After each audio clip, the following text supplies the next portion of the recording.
Thank goodness Carmen's here because I don't even know how to turn on the microphone. Well, let me just first say thank you all for being here this evening, and especially for our candidates. I know how difficult it must be to run for public office, especially today, and to give your time to tonight is very appreciative. We start with opening statements, and I'm guessing that would be you, Mr. Randall. Okay. Good evening to all of you. Thank you for taking time to come to the Candidates Forum and debate tonight. I'm Bill Randall, and I am a veteran, retired United States Navy, 27 years active duty. I'm a father of 5, grandfather of 3, and we live in Wake Forest. Two people will say that since I'm not a native of North Carolina, what do I have to say to that? Some people had the good fortune of being born here, and my wife and I had sense enough to move here. We're at a crossroads in our nation right now. But I believe I bring the background of my experience, business experience since I retired from the Navy. Right now I'm working for myself. I'm in business as a management consultant. I have worked 3 years for the Department of Veterans Affairs. And I believe that I bring to the table the ethics and character and resolve that will represent you well in the 13th Congressional District. I also bring to the table a principle I call the Kane principle. I will not support legislation unless it meets all 4 of constitutional, affordable, necessary, and ethical. Tonight should be a spirited debate, and I thank you for this time and attention.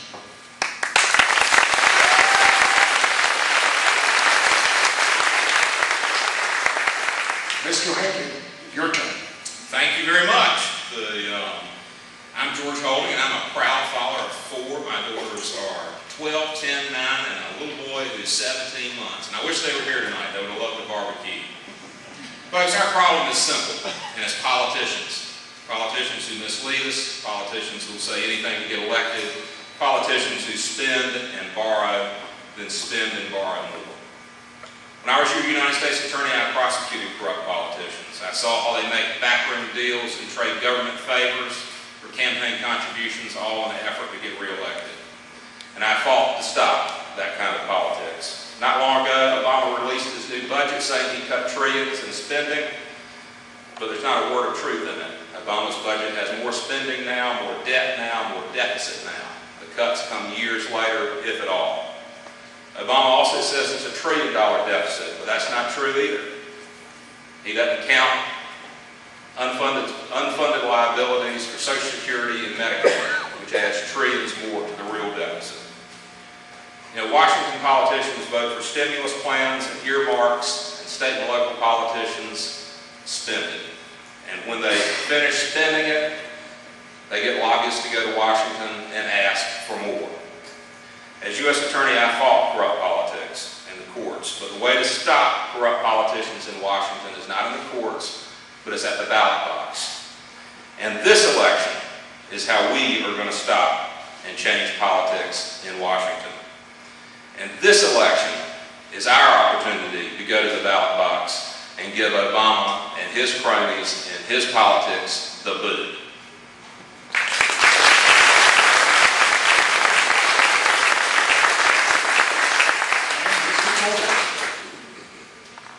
I thought this was the 3 tenors. We got music stands and platforms. Washington is broken, and it's bankrupting this nation.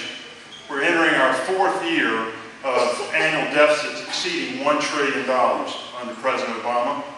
The total debt now exceeds $15 trillion and is expected to grow to more than $25 trillion in the next 10 years. The national debt is growing faster than our gross domestic product. This out-of-control spending will bankrupt the nation and jeopardizes our economic security. I spent 31 years building a small business. I've learned a lot about how businesses expand and create jobs. I've signed both sides of a paycheck and created profits. There are not many business creators in Congress, and in an economic crisis, I think we could use that in Washington. I've also spent time in the community as a part-time mayor of Raleigh and chairman of the Wake County Commissioners. I have cut tax rates 4 times. cut government spending, eliminated departments, and balanced the government budget without raising taxes. I think that we can use that experience in Washington also. The job of changing the spending culture in Washington has never been more important than it is right now. Reducing the size, scope, and cost of government isn't a fight that we can afford to lose. That's why I'm running for Congress, and that's why I hope I can gain your support for that position. Thank you.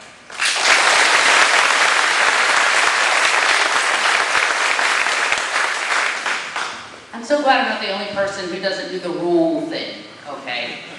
So if I mess up, just do what Casey does, roll his eyes, give a loud sigh, and just mumble about contracts coming up soon, and we'll be all right. The first question, and actually this is my question, so God help you all. On Friday, we had a very, very spirited call-in session, if you will, where State Representative Frank Eiler, did I pronounce that right? Eiler? He made a statement where, concerning illegal immigration, he wanted to wait for a ruling on the Arizona law by the Supreme Court. They're going to rule on that in June before he starts moving forward with anything in North Carolina. And the calls that flooded in were evenly divided. Either, yes, wait for a solid case law so we can move forward and not be sued or challenged in North Carolina. But the other people said, no, we sent them there to do it. By God, get started with it, regardless. So my question is it more important to do the things in office you say you're going to do, regardless of the extraneous circumstances? Or is it more important to go with things that I guess have that kind of, whatever it is, the state law or the law behind it, it's case law, there you go. So is that more important? Okay, I would say that with respect to doing what you said you were going to do, you are obliged to hold to that with one caveat. None of us is perfect. And if in your course of doing your work you find something that gives additional information to show that you may have been in error in going that direction, you need to correct course and go in the direction. And that correction of course should always align with the U.S. Constitution. With respect to the states waiting for others to do, that's like convenience. Sticking your finger up in the air, seeing where the political wind is. You do what is right. You don't refrain from doing it just because of a threat of a lawsuit or whatever. So you do and be principled, and that's where you stand.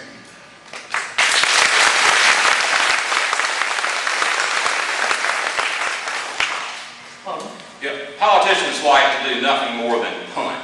You know, whether it's trying to solve our budget crisis, you give it over to a commission. You know, people, members of Congress, they can't figure out what to cut in the budget, so they give it to a super committee. You know, it's all about avoiding responsibility. When it comes to immigration, how about we just enforce the laws that are on the books as a start, instead of punting that down the road. Elect men and women to represent you that will do the right thing right now, not the right thing that they think will look good in November when they come up for re-election.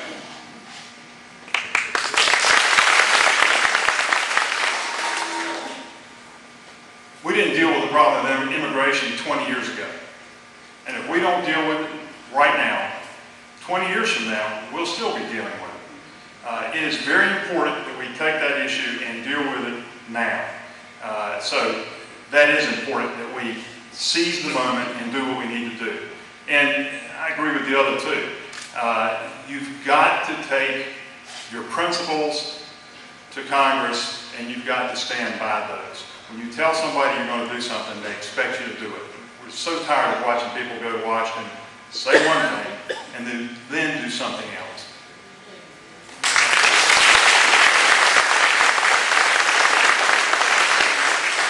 Mr. Holding, you get to start the next All right. answer on this question. You know, the Republicans took control of the House, and under their watch, another $1 trillion have been added to the debt, despite their best efforts to push forward on a constitutional amendment, balanced budget amendment. How do you feel about that balanced budget amendment?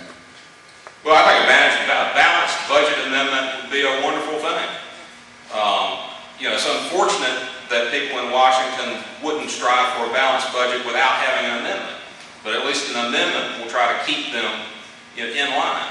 Politicians are addicted to spending money. They're addicted to spending your money. When they run out of your money, they use your credit. And when they run out of your credit, they get the Federal Reserve to print more money. And that's a vicious cycle.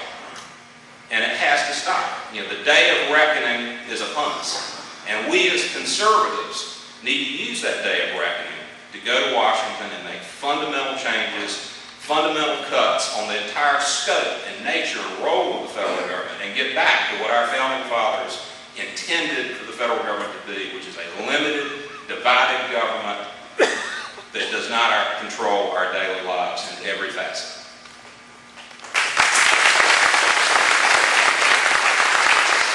Mr. Coleman?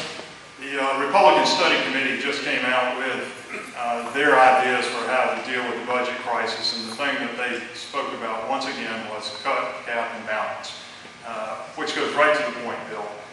We've got to get control, and we need an amendment to have a balanced budget, and let's get it done. The sad fact is we have people that have gone to Washington and have not worked with that premise that I have dealt with in local government every single year. You can't spend more money than you take in.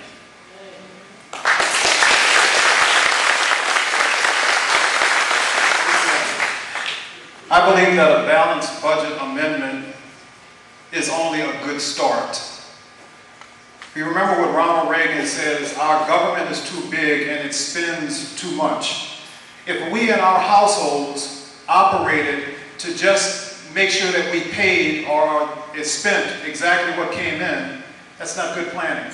Why don't we look to also, in addition to a balanced budget amendment, look for rolling back the spending more and more in ways that are in keeping with good faith with the people.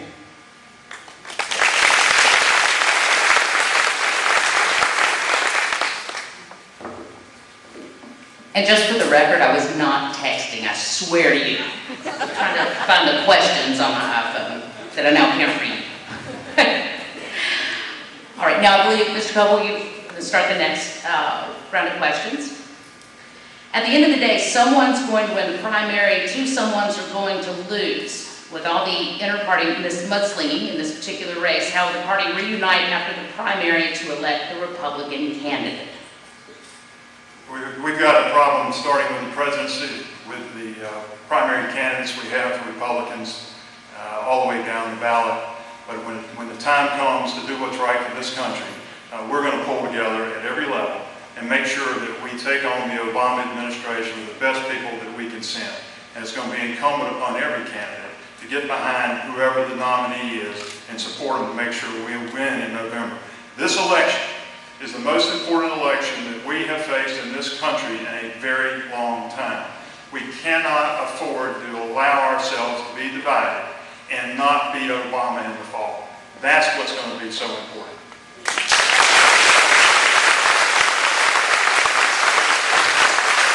I just want the photo off of you and Mr. Holding hugging. That's all I want after all this said and done.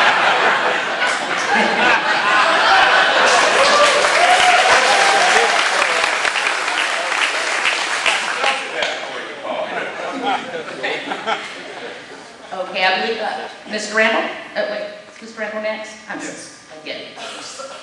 Y'all just go ahead. You're going to do next.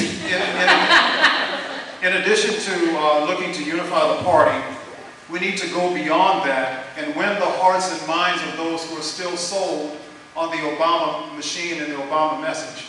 We have to actually get individuals who are inclined to vote for Barack Obama to see exactly what that is going to get them. More dependency, less freedom, and the like. So while it's important for us to sing to the choir, we must also reach out and make sure the message gets out to those who may come to our camp and help the tide to give a strong message to get Barack Obama as a lame duck president.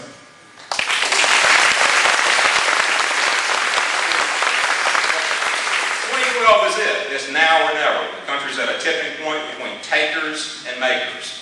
You know, people who are dependent on the federal government. A dependent voter is a dependable vote for Democrats. And if we don't take it this time around, we'll never have another opportunity. You know, we may not be able to get the votes of the people who are dependent, but we've got the opportunity to set them free. And that's what this election is all about.